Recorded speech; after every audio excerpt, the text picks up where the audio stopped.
With the situation over the missing money from the Commonwealth House bash still unresolved, Mark's collaborative position with his partner Jason Smith and Jason's best friend Patrick, the lighting engineer and projectionist, soon became untenable. Meanwhile, Hassan had installed himself at the Wandsworth Bridge Road flat that they all shared. Here is Mark trying to do some yoga for my camera, whilst Hassan attempts to make his presence felt as the dominant alpha male amongst all the persons assembled.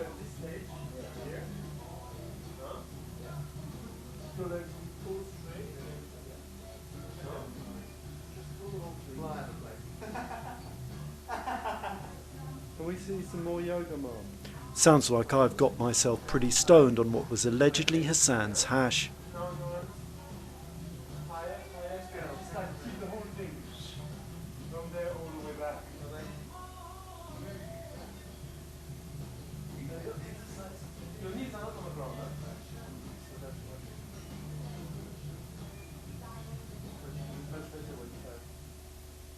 With the domestic side of his life now being actively subverted by one of the alleged dealers, Mark was about to experience problems with his primary source of emotional support, girlfriend Miranda Meyrick.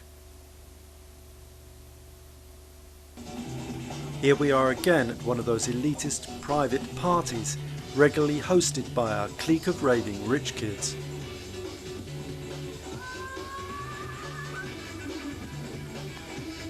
In the weeks that followed, Miranda Meyrick was to find herself being invited to just such an event as this, but without her boyfriend Mark.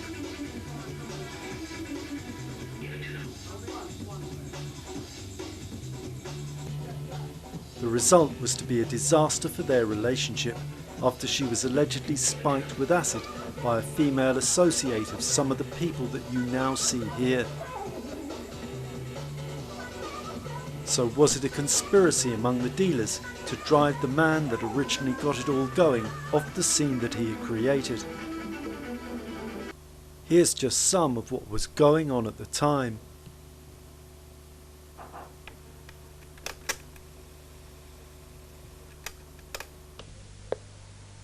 Rupert, it's Mark. Just returning your call. Hope you're okay. All I know is that Trim was selling hash cookies in the flea market, making quite a bit of money. So whatever that says. And my little boomerang came back. I said she would, but this time I'm not too concerned. But she did come back, and I've got various things in her handwriting works, which is calm me down. It's nice. I'm just trying to calm down and get my act together. I'm not going to work as such at the minute. I'm just going to try and pull off a club and earn a bit of cash, because that's the thing I know. I think I've got to get on and do that. Thanks anyway. Give me a call. I'll speak to you soon. Bye. As the months passed, Mark would continue his pioneering events on the London Underground, with a variety of different collaborators, as he and Miranda, his former girlfriend, went their separate ways. After club nights at Venom, Circa, Subterranea and elsewhere, some of which were attended by the likes of Jamiroquai and his female entourage, just as the future superstar was on the verge of breaking it big on the UK commercial music scene, disaster struck once again, this time at another landmark event in South London. Taking place in the summer of 1993, just as many of those who had gone out to India after his Christmas extravaganza were returning from Goa and beyond, the party was attended by Mike Maguire and Johan Bly of Juno Reactor, along with many of those who were destined to become the aristocracy of the future Goa trance scene. This is Willy Wisp of Space Tribe, former mainstay of the punk band Specimen. Here's Raja Ram again with Paul Jackson of Voodoo People, whose own claim to fame would be his involvement with Paul Oakenfold, whose emergence on the scene came through Ian St Paul, himself to take over from Steve Target at Butterfly Studios after the latter disappeared following the issuing of warrants for his arrest in connection with a number of alleged drugs offences.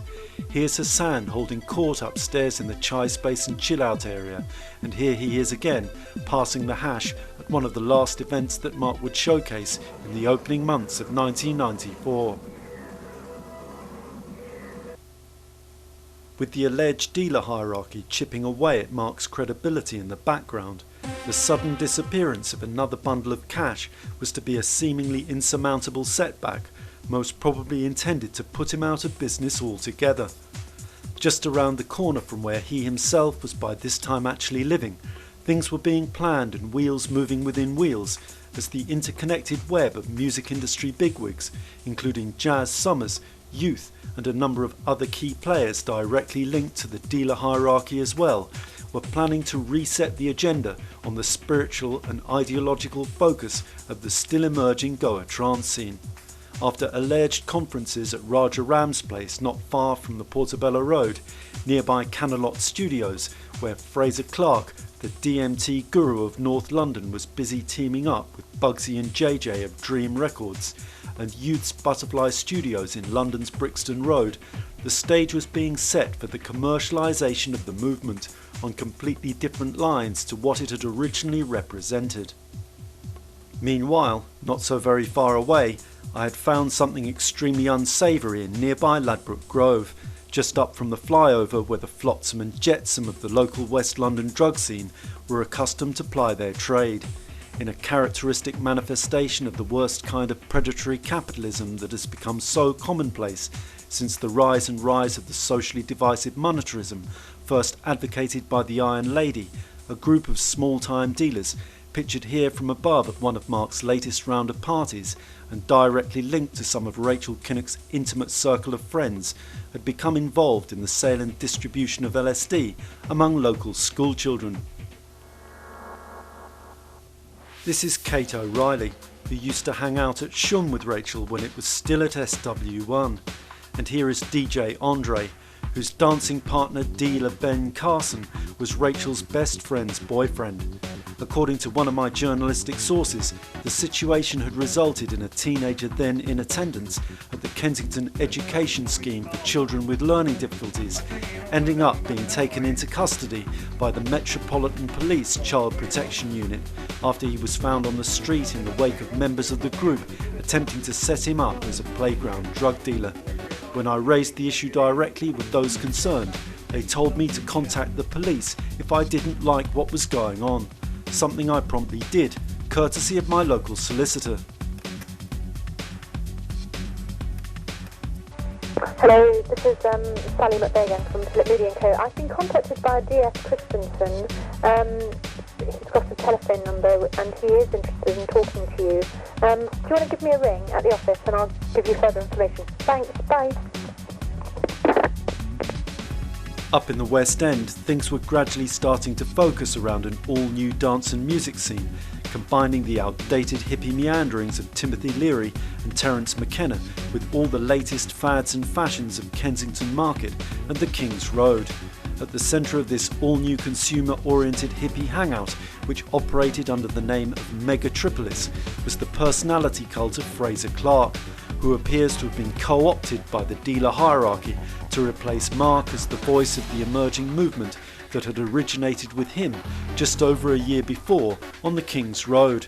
Once again, the idea of a spiritual awakening based on communal dancing and intended to take participants beyond the restrictions of drugs, materialism or class restrictions had been replaced by the idea that spirituality can only come out of a bottle. And, as one would expect, those in control of the spirituality that was being advocated were members of the local underworld.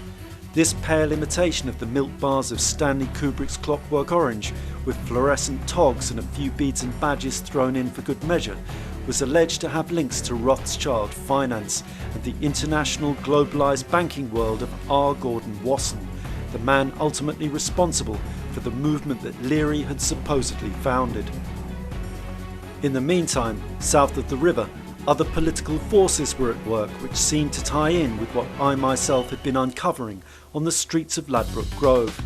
Whilst Murdoch media revelations were connecting the Ministry of Sound nightclub security team with organised criminals from South Africa, Peter Mandelson is alleged to have been brokering deals within wheels with the club's owner for political support in ways that seem to parallel those described in Charlie Richardson's biography, My Manor, in which the South London gangster claimed to have cultivated links with some key players within the upper echelons of the Tory party, directly linked with Lord Soames and Harold Macmillan. The Ministry of Sound itself is located in the heart of the Southwark and Lambeth stomping ground, in which the Richardson firm grew to prominence, and was connected through the now refurbished Thomas à Becket pub with the Powis Square psychedelic pioneers of the late 1960s, whose own contemporary successors were to include Jade Jagger and her circle. Other criminal links were to connect the same set with the Hurlingham and Raynor Yacht Club fraternities of Fulham and Chelsea, through the Bindon firm of Fulham, one of whose members, the actor, criminal and celebrity high society bit of rough, John Bindon, was to star in the cult underground movie Performance alongside Mick Jagger and Anita Pallenberg. This considered, were the high-flying Tory party connections enjoyed by Elizabeth Paravicini through Andrew and Camilla Parker Bowles, whose links to the family of Lord Soames are well documented, just an interesting coincidence. One person who could have known more than he was able to tell us was All Saints Road party person and socialite Justin Lawrence, who, after getting in a run-in with the bouncers at the Ministry, ended up under a train. Here's his name on the nightclub signing-in book, just where you would expect to find it. Meanwhile, my eyes and ears in the Grove were coming up trumps.